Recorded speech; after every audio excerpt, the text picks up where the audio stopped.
Umuwi po ako dahil doon sa COVID po, yung pandemic.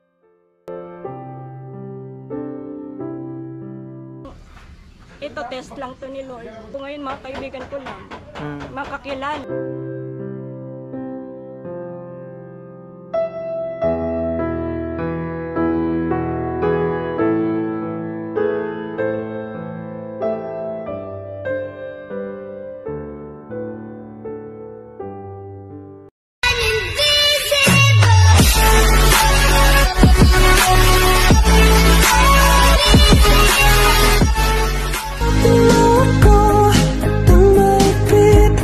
Hello po, te. Kumusta po kayo?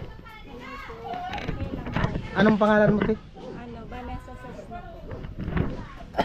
Ate Vanessa. Yan yung anak mo. Ilang buwan na yan? 1 year old na po. 1 year old. Po? 1 year old and 2 months. 1 year old in 2 months. Taga saan po kayo? Ngayon po, dito po ako ngayon sa may San Vicente Diversion po. San Vicente Diversion. Diyan yung bahay nyo? Hindi ko po siya bahay, nakikitira lang po. Paano pong nakikitira? Kasi nung panahon pong buntis po ako dito, tapos madalang na po ako magtinda-tinda ng ukay-ukay, hindi ko na po kaya magbayad na dito.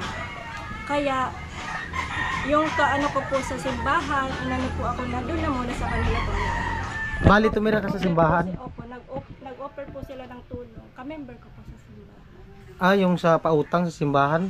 Hindi po, sa reliyon po namin. Anong reliyon po? The Church of Jesus Christ of Latter-day Saints. Paano po kayo napunta dyan sa San Vicente Diversion? Nawa po nga ng ka-member ko po sa simbahan, taga doon po sila. Doon po sila nagpabahay. Mga teacher and po sila sa gobyerno po nagtatrabaho. Bali, saan po talaga yung lugar nyo? San Miguel. San Miguel. Opo. Paano po kayo, bakit po kayo umalis doon sa San Miguel? Wala po ba kayong pamilya doon? From the top po kasi, kuya, nung baby pa lang po ako, inadapt po ako. Inadapt ka. And then? Dito po ako lumaki sa may San Miguel. Nung nagpalaki po sa akin yung lolo ko, dati pong teacher dyan sa Ocampo Academy. Tapos, ako po, yung tunay ko pong pamilya, doon po sa may Alongkong, Albay. Bali, taga-Albay po kayo talaga? Doon po ako pinanganak, dito po ako lumaki sa may San Miguel. Yung mga magulang mo? Tunay ko pong mga magulang, hindi ko po nakasama. Pero kilala ko po sila kasi nalaman ko, grade 5 pa lang po ako, nalaman ko na ampon lang ako. Yung tinatawag kong auntie, uncle, yun pala yung tunay kong magulang. So bali, ang kwento ko po talaga, bata pa lang po ako, dito na po talaga ako. Dito na yung lugar na kinagisnan ko dito po sa bata. Tapos, mahaba po kasing kwento po yan. Baka pwede nyo po ikwento kung naaalala nyo po. Opo. Bata pa lang po ako, hindi na kayang alagaan po kasi yung mga magulang ko mahirap lang. Bali, yung nagpalaki sa akin, sila po yung tenant sa lupa.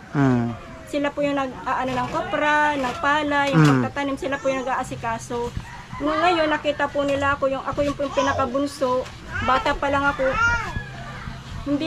Parang hindi talaga nila kayang buhayin ako kasi sa dami po namin magkakapatid. Ilan po kayo magkapatid? 7 po. 7. Tapos nung nakita po nung lolo ko, yung sitwasyon ko, kinuha po ako. So ganito po kalaki nung kinuha po ako. Ngayon, ang nangyari, kaya ganito na yung sitwasyon ko, nung mula pong namatay po yung nagpalaki sa akin, hindi na po ako nakapagtapos ng pag-aaral. Naka first year college lang po ako sa UNEP. Education po. UNIP? Opo, sa Iriga po. University of Northeastern Philippines po. Course ko po education. Hindi ko po siya natapos. Naka 1 year lang po. Naka 1 year ka? Ngayon, sa madaling sabi, hindi na ako nag-aral. Nagtrabaho na lang ako. 16 years old po ako. Nagtrabaho na ako. Tapos, yung first na trabaho ko po dito sa may Nabwa, sa may convenience store. Ang sahod ko po nung panahon na yon 80 pesos a day. 80 pesos a day? 80 pesos a day. Tapos, yung best friend ko po nung high school, sabi sa akin, pag di ko na daw kaya yung sitwasyon ko dito kasi wala na akong maasahan eh. Ayun po, kinuha po ako ng kaibigan ko, tinulungan niya ako makapunta ng Manila po. Doon na po ako tumanda. Umuwi po ako dahil doon sa COVID po, yung pandemic. Umuwi ka dahil sa COVID. Isa ka din sa naapektuhan ng COVID. Opo, ako po yun. Kasama po ako nung panahon nito. Tapos yung natitira ko pong pera, ipinuhunan ko po sa pagtatanim. Tanim ng Gulay. gulay. Kasosyo ko po yung kapatid ko. Kaso, nung panahon na yun, okay, mga nakaunang tanim namin, okay po yung nagtitinda po kami po nagtatanim, kami po yung nagtitinda, maganda po yung nun. Kaso nga lang, nung umatake naman po yung yung El Nino, yung tag-init po, wala na po nangyari doon sa tanim namin, halos nalugi na po kami. Bali, bumalik naman yung konti, pero totally zero po lahat. Tapos, ito nga po yung nangyari. Bumalik ulit ako sa Manila para agad kasi wala na. Makasurvive. Ulit. Kaso nga lang, malas kasi wala na po ako maanong trabaho. Yung kaibigan ko naman pong tinutuloyin sa Manila, pumunta na po ng ibang bansa. Tapos, ayun nga yung isa pang pangyayaring hindi ko inaasan, nagka-baby pa ako. Walang-wala na nga, nagka-baby pa ako. Paano nangyari? Hindi po siya para wala na kaming nung tatay nito. Tapos ang ano ko pa nga doon may isa pa po akong anak. May anak ka pang isa? Na po siya ngayon, first year college na po. Nasaan po siya ngayon? Nasa Manila po. Sino pong tinutuluyan? Yung lola niya saka yung tita niya saka papa niya.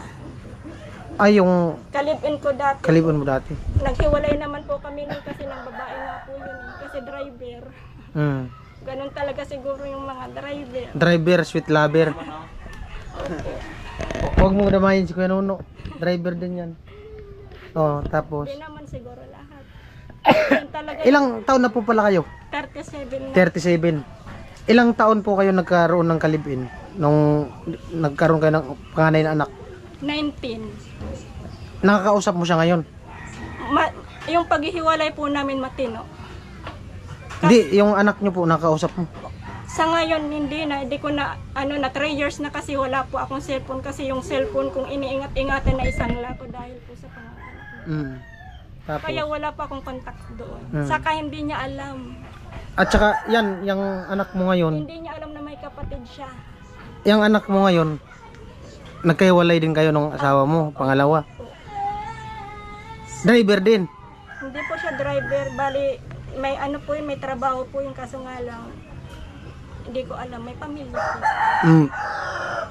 2 bisis kang nabigo. Sa madaling sabi, sa ngayon, sulong buhay, single mother. Single parent. Single parent ka. At nakikitira. Opo. Di ka po sa mga kapatid mo, di ka Ayun nga po sa mga kapatid ko, yung kuya ko lang yung kasundo ko, kaso nga lang, di ko alam baka, ewan ko kung nag-abroad na po yun kasi ang asawa po nung nasa Hong Kong. O baka viewers namin sila, karamihan po namin viewers abroad. Opo. OFW. Medyo may kasi kami, pag ng mga kapatid ko. Ay, may hindi din maayos na pagkakaintindihan. Kaya ako po yung tao na pag ganyan, aalis na lang ako para walang gulo. Para walang gulo. Ayoko po kasi ng hindi, ayoko po kasi talaga yung may away. Umiiwas, ikaw na lang yung umiiwas. Paano na po? Yung bata. Ayoko po kasi ng may parang hindi pa ako komportableng may kaaway. Ayoko nang kasi pinalaki po kasi ako ng lolo ko na yung aral bahay. Ganun po talaga pag inadapt ka, pag bumalik ka sa totoo mong pamilya, parang ang hirap ibalik yung syempre hindi ka naman talaga lumaki. Di ba sabi niyo po, adapt ka lang nung sinasabi mong lolo mo. Wala siyang mga anak. Wala po silang anak. Marami po yung tinulungan. Maraming tinulungan. Ako yung pinakahuli-huli. Yung bahay po nila, binenta na po nung pamangkin niya kasi yung bahay na yun, ka-share po nung daddy niya, saka yung lolo ko, share sila dun sa bahay kasi pag nagbabakasyon sila, dun sila umuwi. So ngayon bininta na. Lumaki po akong maayos yung buhay ko. Oo. Lumaki po ako maayos kasi teacher siya. Tapos, Yung mama lola ko naman, religious teacher. mm, Pinalaki nila ako maayos. Kaso nga lang, ang hirap po pala pag laki ka sa maayos na pamumuhay tas bigla kang ano. Bababa, Pero nakaka-survive naman po kahit paano padoro diskarte. mm, Padoro diskarte yung hindi ka maho-hopeless. mm, Maasa kang ito test lang to ni Lord. Alam ko at dain magiging maayos na yung yung minimithi kong glory. Opo, Ma-achieve opo. ko rin po mm, yun. okay lang po. Okay lang. Ganun po talaga ang buhay. Paikot-ikot lang yan. Apo. Oo. Kaya sabi ko, si Ate Jenny, sabi niya, ano kaya kung ano kita doon sa kaibigan ko. Sabi ko, ate baka po nakakahiya naman. Sige lang. Sabi naman niya, hindi, huwag kang mahiya. Ano man yung nangyari sa'yo, ikwento mo. Mm, Tapos, hindi naman po ako na alam kong pagdating po ng panahon, magiging maayos din po kami.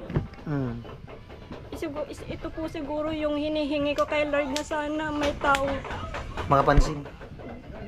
sa akin, matulungan ako. Mm, Kasi ganun naman po, ang mga inaasahan ko po ngayon, mga kaibigan ko lang, mm. mga kakilala. Buti po, okay ka naman dun sa tinutuluyan nyo. Nag-open po sila ng pinto para sa akin doon, pero mahirap po pa rin yung nakikitira ka, wala kang sariling bahay. Kasi, saka hindi po pwedeng hindi po nila ako kargo. Kasi, meron din po silang buhay na Mm, hindi pang habang buhay dapat doon ako. Kailangan ko po gumawa ng paraan para maging maayos po kami. mm. Kasi pangarap ko din po maging maayos yung buhay ko. Pati ng anak mo. Sa ngayon po, ano yung kung may hiling ka, ano yung gusto mong hiling?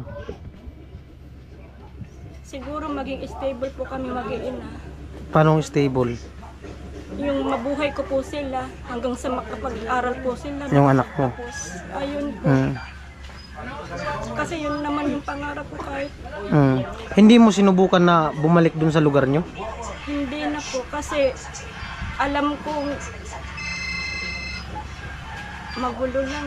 Saka ayoko po ng ayoko po magka-issue dahil dun sa baby. Kasi po, kahit anong mangyari, magkapatid pa rin po kayo, Ayun nga magkakadugo. po, magkapatid po. Alam ko, willing naman po ako pagdating ng panahon, pero sa ngayon, gusto ko muna pong mamuhay ng tahimik. Tahimik.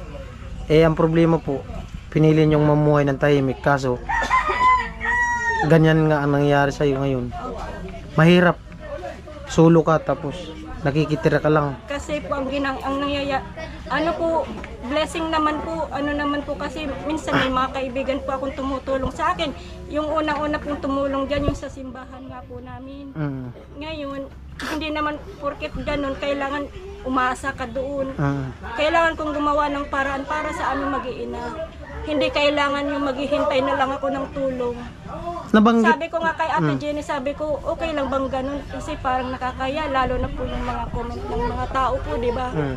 Normal talaga yung comment. Oo. Ayoko. May masama, may mabuti. Oo. May mga negative, positive po talagang mangyayari. Sabi ko, sige na nga, bahala na. Mm. Baka ito yung sign ni Lord para maging maayos kami mag-ina. Nabanggit mo nagtitinda ka ng ukay. Okay, okay. Saan ka nagtitinda ng ukay? Dati po, dyan po sa may sentrong bato. Saan ka nag-aangkat? Sa akin po yun. Sa'yo? Business ko po yun ng kaibigan namin sa Manila bago po mag-pandemic. Hindi lang po yun, pati po mga sabon na pangpaganda like may mga kagaya ko, yung ganun po. Mm. Dati, buyer ko, isa po siyang customer ko si Ate Jenny. Mm. Kaya niya ako nakilala. Nagkaano lang yung buhay mo nung May anak na ako, nagkaroon ka na, pending lahat. di ka makagalaw. Hindi ako makagalaw po. Kahit sabihin kong, babe, baka may alam ko mapag-extrahan. Yung pwedeng isama yung baby ko. Wala talaga. Wala kang maiwanan. Wala akong maiwanan. Ngayon, anong pinagkakaabalan mo ngayon? Pa-extra po. Saan ka po nag-extra? Anong trabaho? Nagtitinda-tinda po ako ng damit. May dala-dala lang po akong bag. kung sino gustong bumili sa mga kakilala ko. Ayun. Katulad ng isang araw, pumunta ako dito, ayan, kaya nga naisipan ni Ate Jenny, ano kayang i-ano kita doon, ihingi kita ng tulong. Marami po kayo mga karanasan ko sa pagtitinda. Minsan, may naranasan po ako na minsan yung tinda ko, binabarat. Siyempre, ako kailangan ko ng kita, ibibigay ko na lang. Tapos, yung pinakakaingat-ingatan kong cellphone na ibenta ko dahil sa baby ko, ayun, binarat. Tapos, minsan, dadaan po ako sa may kalsada po, yung titignan ka mula pa hanggang ulo. Yung bit-bit mo yung batang nagtitinda ka. Tanghaling tapat, tapos aanuhan ka pa, minsan may maririnig ka na Tingin sa'yo ano lang, nilalait isang ka. Opo. parang tinuturing ka ng basahan, pulubi, ganun. Oo. Lalo na po sa may bandang Riles po. Diyan sa cruising. Kaya, kung saan-saan pa ako nakapunta, makabenta lang po ng damit, bit-bit ko lang yung baby ko. Kaya nga sabi sa akin, dan sa ano ko po, palakayin mo muna yan bago ka magtrabaho. Huwag ka na munang kasi magkakasakit lang yung baby mo. Ang problema, Sabi ko, ate, kailangan kong kumita kasi kung hindi ako kikita, paano naman yung pangangailangan namin? Hindi po talaga ako sanay na nakikiano ka ng bahay, tapos yung hindi ako sanay na wala kang ambag. oo, hindi, parang ayaw kong kumain pag ganun, tapos Ate Jenny, Ay, okay lang. yung po, di po talaga ako sanay manghingi. Ito pa po pagbabalag, pinag-isipan ko talaga sabi ko, sige na kasi baka blessing to, masayang pa. Sila na yung mismo lumalapit sa akin, yung tulong na lumalapit sa akin, bakit tatanggihan ko? Okay naman yung offer sa akin ni Ate Jenny. Hindi naman siguro ako mapapasama. Sige lang. Kuya, pasensya na po. Sana dumating po yung panahon na maging okay. Yun talaga yung pangarap ko, kuya. Yung maging stable po kami. Alam ko may makakakilala sa akin sa video. Bahala sila. Yung sinasabi mo,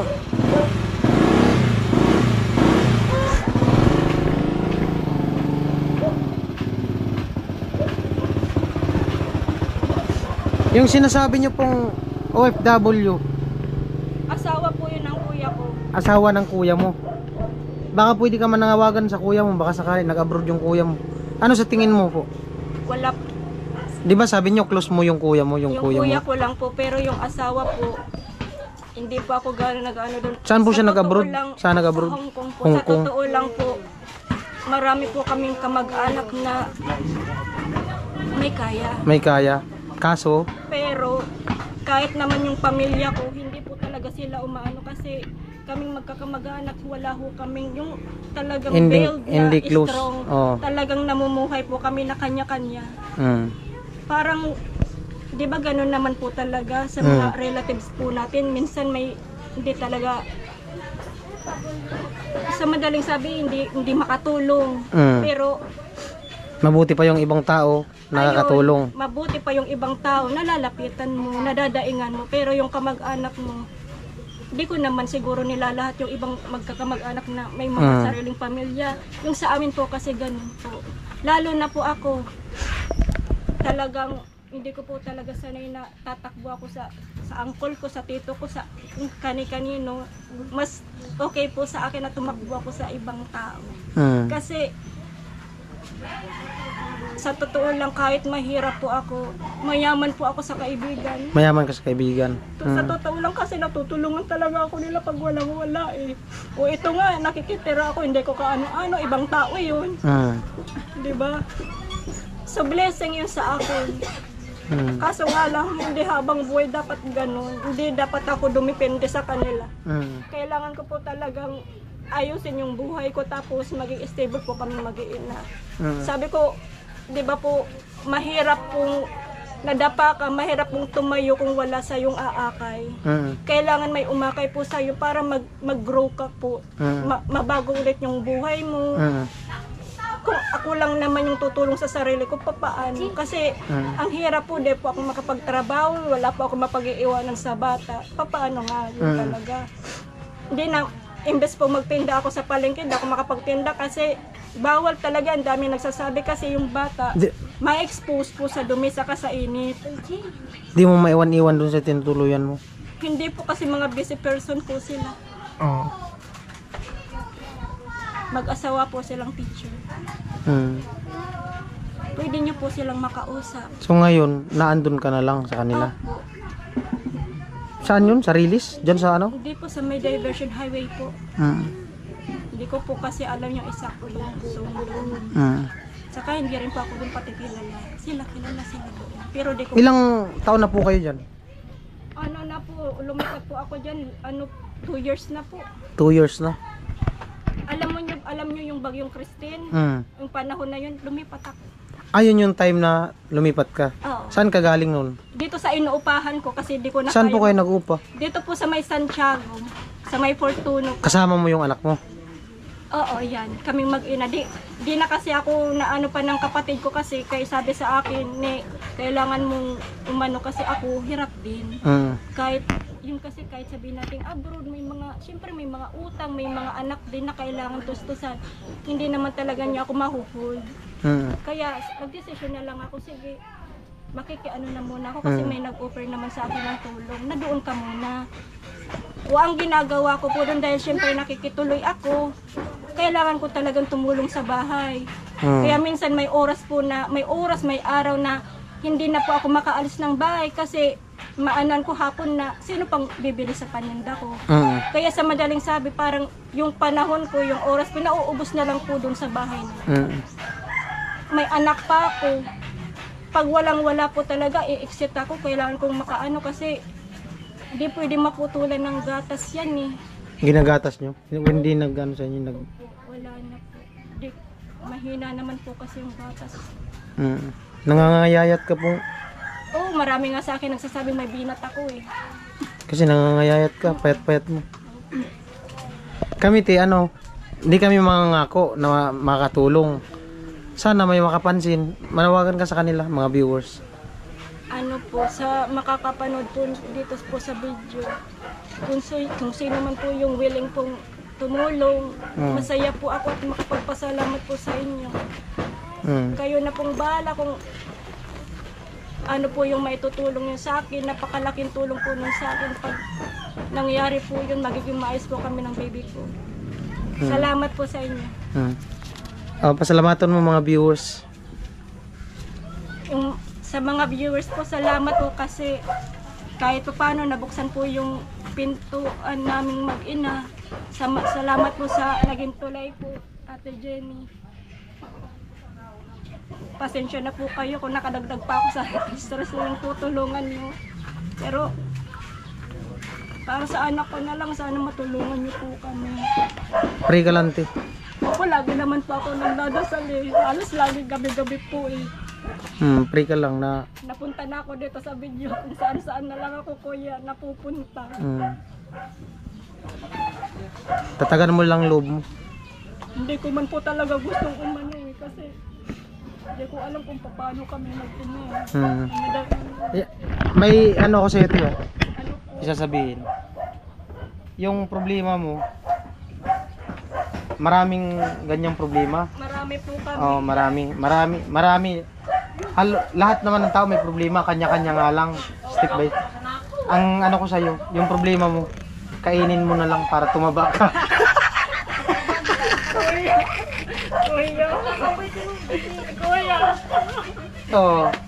Oh, yung problema mo kainin mo para tumaba ka.